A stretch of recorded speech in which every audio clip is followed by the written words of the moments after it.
Seattle, 1974. A handsome law student named Ted Bundy walks confidently across the university campus. His smile disarms, his voice is calm, and his manners are perfect. He's the kind of man who makes people feel safe. Women notice him, men admire him. No one suspects that beneath that charm lies a darkness, an uncontrollable hunger. Late that night, a young woman disappears after leaving a campus library. Her books are found neatly stacked on a table. Her car door is open. No struggle, no witnesses, just silence. It becomes a pattern. Bundy approaches women with a broken arm cast or a fake limp, asking for help loading something into his tan Volkswagen Beetle. His victims, kind-hearted and unaware, step closer to help. The car door closes. The charm fades. The predator takes over. Detective Kathleen Monroe, a rising investigator in Seattle PD, begins to see a connection. Different states, same profile, young, brunette women with long hair parted down the middle. Monroe senses the work of one man, but no one believes her. The killer is too neat, too smart, too normal. Ted volunteers at a suicide hotline, answering distress calls and offering hope to strangers.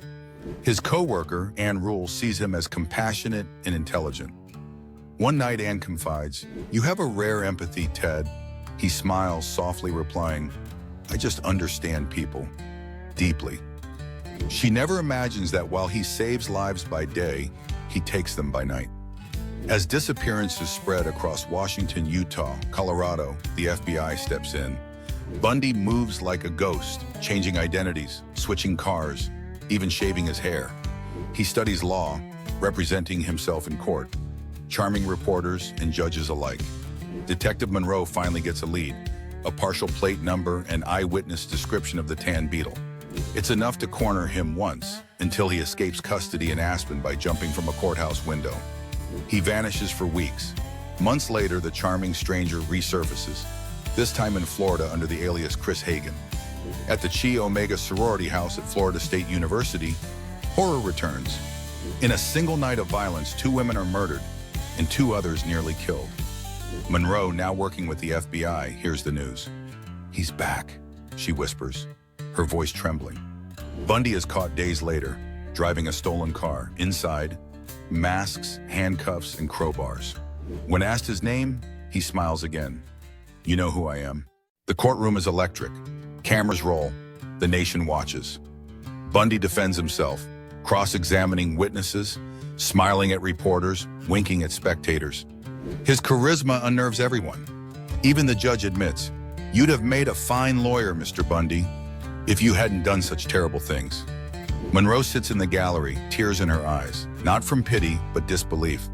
How could someone so intelligent be so devoid of remorse? Years later on death row, Bundy finally begins to talk. He admits to over 30 murders across several states, though the real number remains unknown. In one haunting exchange, a reporter asks why. "What drove you to do it?" Bundy looks up, eyes hollow. "Possession. I wanted to own them completely." Moments later, he smiles again, the same charming smile that fooled so many. January 24th, 1989. Crowds gather outside Florida State Prison, cheering as news of Bundy's execution spreads. Detective Monroe watches from afar. She feels no joy, only sorrow for the lives lost, and for the darkness that once wore such a perfect mask. Evil doesn't always look like a monster. Sometimes it smiles. Sometimes it offers to help. Ted Bundy wasn't just a killer, he was a warning. That charm without empathy is manipulation. And trust in the wrong hands can be fatal. Like and subscribe for more gripping true crime stories. Stay alert, stay safe. Evil often hides in plain sight.